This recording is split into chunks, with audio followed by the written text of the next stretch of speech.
Well, hey, everybody, and welcome to the Cavs Insider Podcast from Cleveland Clinic Courts in Independence. Day 2 of training camp, practice number 3. The Cavs have wrapped things up, and they continue their preparations for the preseason opener on Wednesday, October 4th. Of course, if this is the first time you're joining us, we're pretty new, and we certainly appreciate your support by subscribing to our YouTube channel. We'd love it if you find this podcast available wherever you like to find your favorite podcasts.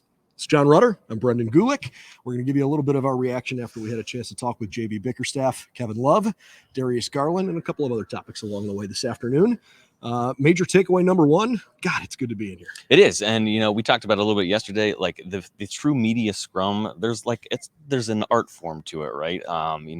There's a hierarchy to it. Everyone knows kind of who's asking the first question. And, but man, it's good to be back here. It's good to actually see these guys face to face. And I think that is what is really the big takeaway with us doing this and with us getting back to being in person is that, look, it's very difficult to develop a relationship and get a good answer on a Zoom call, right? Like everybody's kind of getting the same thing.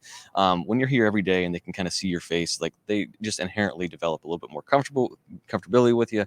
And I think that just develops a little bit better relationship. And like the guys are just going to be a little bit more relaxed and genuine. We've certainly seen that the last 2 days. Guys are joking and cracking jokes and talking about wild turkeys in the parking lot and all that jazz. So it's been a good experience so far. I'm glad you said the parking lot because actually I think that's a good place to start. I know it sounds silly, and please don't misinterpret this. This is not a complaint. Literally, we parked across the street off campus because there's so much attention on this team right now, locally and nationally. And I just think it's really, really cool that, look, some of that is because it's the beginning of the season and people want to know, hey, what's this team going to look like this year? We'll see them out on the floor in a week's time for the first preseason game.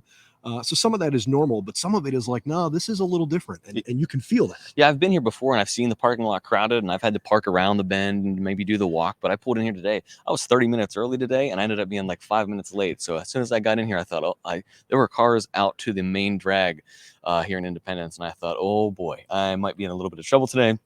Pretty sure that I walked from Seven Hills to get here. Went to the gym before I came here, and probably should have just skipped the gym because that was a workout in itself, just getting in here. But I missed the first couple of questions that were asked to Coach Bickerstaff, but we're able to finally get in here in the nick of time. And I think there's something cool about this team. I know the Guardians have made the playoffs. I know the Browns have everybody's attention because they're in season. In a lot of ways, this is the hot topic in town. There's so much momentum going into the season.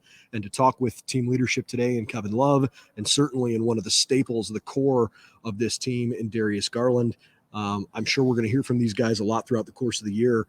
But you get the impression that they all feel pretty darn good about, hey, the stuff that is off the court is the way it needs to be. The chemistry, generally the friendships, guys want to spend time with each other. There's not a lot of bickering. Guys are quick to point out, like, no, hey, Isaac Okoro is one of the most talkative and funny guys on the team, and maybe people don't know that. Yeah. Or, the kinds of stuff that as a fan, you're like, hey, do these guys really gel? Because it's going to matter when they're in crunch time. And right now, we certainly get the vibe that looks pretty good. That was something that certainly stood out to me today. Kevin Love actually said that. I think he said one of the, the sleeper funny guys on the team was Isaac Okoro. And like Isaac is just kind of a guy who, by nature, it seems like, and from my experience, just seeing him in Zoom calls and media availability, is like fairly quiet, fairly laid back, doesn't really have a whole lot to say. You ask him a question, he gives you an answer, but he's just kind of like, doesn't elaborate a whole lot. Like you ask him a question like, hey, what's your favorite restaurant? I like this. Pretty short, pretty to the point. He doesn't really, not a whole lot of intricacies or depth maybe to his answers. But to hear Kevin Love say that he was one of the funnier guys on the team was kind of neat. And I think that that just illustrates how these guys grow from year 1 to year 2. We talked about Evan Mobley yesterday, talking more on the defensive side of things. And he said Isaac's out there chirping and out there communicating defensively. So we've talked a lot about defensively, the defensive concepts and the defensive work that's going in here at camp so far. But don't worry, we'll get to the offensive side of the ball as well, because you got a couple of guys, Darius and Donovan, who are certainly going to turn some heads offensively as well. Let's talk K-Love for a second. I mean, he's been a Cleveland staple now for almost a decade. And it's fun. We mentioned this a little bit yesterday. Father Time eventually catches up with everybody, but he was pretty quick to say, you know what, I know I got to do the prehab and the rehab to try to keep my body in the right state. but he said, I still mentally have that youthfulness, that exuberance of like, no, I really want to go out there and attack it. And I feel young.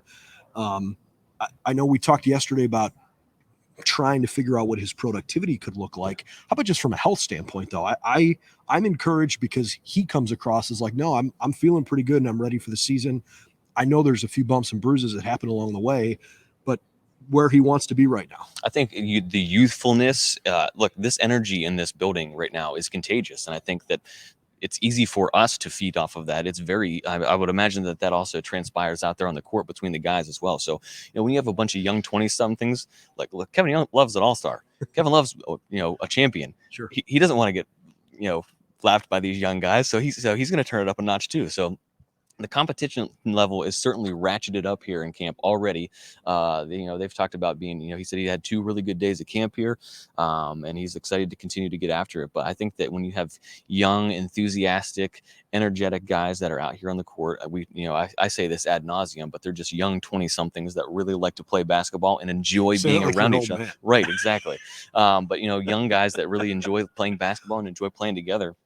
I think that it's easy to buy into that, and that's one of the reasons why he's kind of like, I just sense a different Kevin Love that we've gotten, this year, and we got in the past year, like more relaxed, comfortable in his role, and I think that we've seen him flourish last year, and that could grow more this year, and maybe even a bit more appreciative. Yeah, right. Yeah. When you get to the end of the line in your career and you're fortunate enough to still play, and know that in the grand scheme of things, whatever that length of time is, it's probably not super long.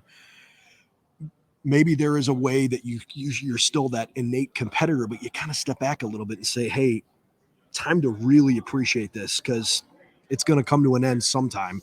And I don't know when that's going to be for him. And I hope, I hope it's a long way off. I'm sure he thinks it's a long way off. But I sensed a little bit of gratitude from him, which I thought was cool. I think part of that might have been the injuries and what he's gone through, personally on the floor, because, when you're not out there, that's when you really have a chance to sit back and realize, what you're missing out there. He talked about that being a good opportunity, missing time to watch guys, see where he could improve, see where he needed to, where the game was, might have been passing him up, or and where he needed to pick things up. So I think that, you don't know what you have until you've lost it. And I think that maybe that might have been a little bit of a situation the past couple of years, excluding last year, with Kevin not being on the floor, seeing what he was missing, and that we talked about maybe the frustrations that he could have experienced with that yesterday. But I think that now we're starting to see the appreciation that he has for being out here, for being with these guys every day. Thanks for joining us on the Cavs Insider Podcast. We're in Independence this afternoon. Look, I think the other big theme this afternoon was Caris LeVert. There were a lot of questions asked of Coach, of Kevin, of Darius about Caris's growth. And all 3 of them quickly said, boy, he looks pretty good early on. I know that's what Cavs fans want to hear. I know we're still, going to be in this attempt to figure out who the starting 3 guy is going to be. Certainly could be him. Even if it's not, I get the impression that watching him come play meaningful minutes is going to be pretty important. Yeah, and I think, again, health may be a little bit of a common theme here that we're talking about today. I think that he is, healthy coming to camp. I think that inherently lends himself to having an extra level of comfort with this team. I think Darius said that in maybe one of his answers, like Karis wasn't exactly comfortable last year, and it maybe took him a while to adjust. And then, the injury, and, it was a turbulent year. You get moved at the deadline, you're at a new team, a new city, you're thrust into this playoff race that they're in. It's a new role. You're essentially going to be relied upon to, carry a little bit of the scoring load. And I think that was something that maybe he struggled to adjust to. Darius talked about that today, and he said, like, he kind of admitted such, like, yeah, it was a little bit difficult for him. Completely different story this year. He had a full off season. That he was healthy, and I think that they're really starting to see the dividend, or that payoff this year, with him coming in healthy. He said he's one of the guys out here turning and burning it this year. So I expect. We talked about him being one of the guys that are going to be in the running for that 3 spot. I think JB said one of the things that he's looking for in that role is someone that can knock down shots and space the floor. Caris LeVert fits that bill. He certainly does. And so does Windler. And Dylan Windler had a healthy offseason. What a Right. concept. And that was actually something Darius Garland was asked and said, look, I think he had a great offseason, and I think he was happy to have an offseason where he could just focus on hoops. I just can't wait to see how this all works itself out, because I think each one of these guys has a unique strength that they bring to the team. And I can certainly see where Windler sees a lot of time. Personally, I guess I'm leaning a little bit more toward wanting to see some combination of Dean and Karis, but I could see where Dylan gets a bunch of time. See, I would go a little bit different route. I would Okay. say I would like to see the combination of maybe Karis and Isaac, because of the defensive aspect of this. This is the fun part, right? And this Exactly. is what they're going to be experimenting with over the next couple of weeks. They're tipping things off in the preseason. What, a week from today, right? Yeah. So these are the experiments that we're going to be seeing out here, whether it's in Independence or on the floor in some of these preseason games. That they've got a lot of tinkering, but 4 spots are spoken for. That one is still up for grabs.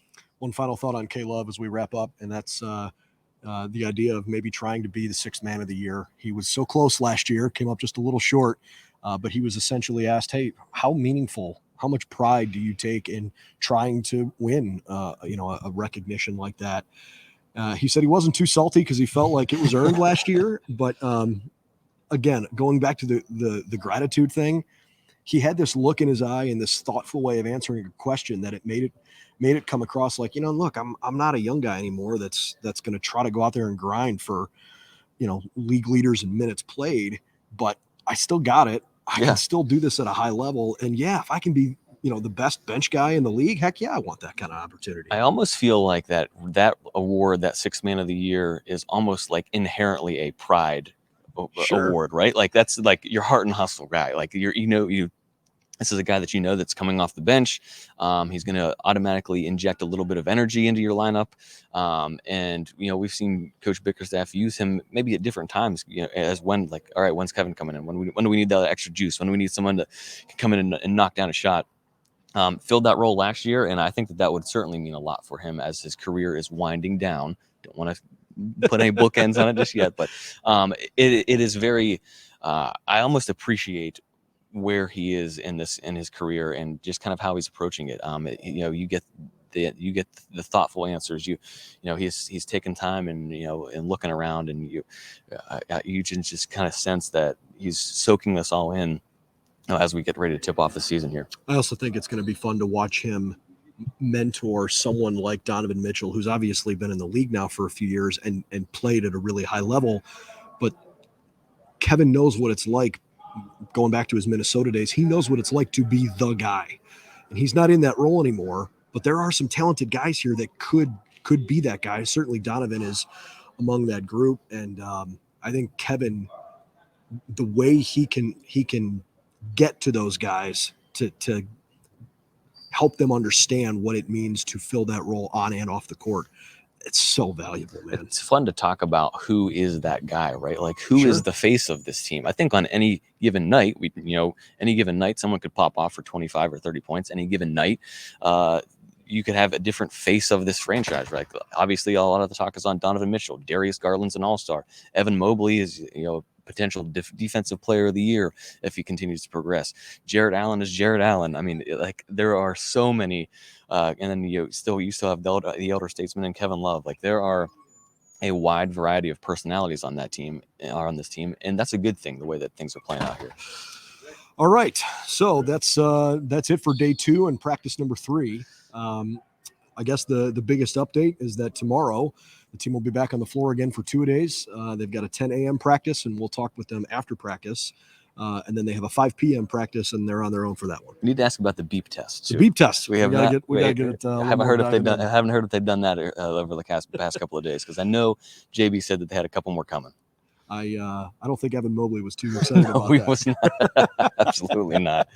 And he was the one that got him a couple more. I was thinking about Kevin Love driving in because of the comment he made at Media Day on Monday about, Il Rion in the near west side of Cleveland. I drove by it on my way here. I was like, I need to hit his favorite pizza spot, right? So as I'm driving in, I stopped over at Melt for lunch just around the corner. I'm like, oh boy, this is a dangerous place to have Melt just right? Walking distance if you wanted from the facility. But yeah, it was we're foodies, so we'll probably drop a few food references. Yeah, absolutely, along the way. 100%. I don't eat often, but when I do, it's in large quantities. So. I love it. So we'll be back here tomorrow to kind of tell you what's going on after day 3 of practice. Practice number 4 in the morning, number 5 in the evening. And again, starting Saturday, CavsInsider.com will be our home for all of our written content on the website.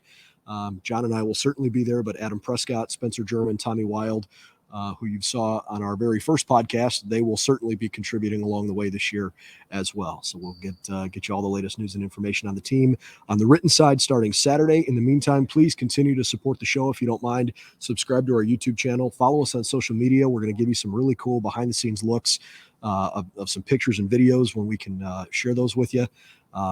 Cavs, it's at CavsInsider_FN. For FanNation. We are part of the Sports Illustrated Media Group on the FanNation Network. So CavsInsider.com, you're written home starting Saturday, and we'll be back tomorrow with some more coverage of the Cleveland Cavaliers. For Jon Rudder, I'm Brendan Gulick. Thanks for tuning into the Cavs Insider Podcast, and we'll see you tomorrow.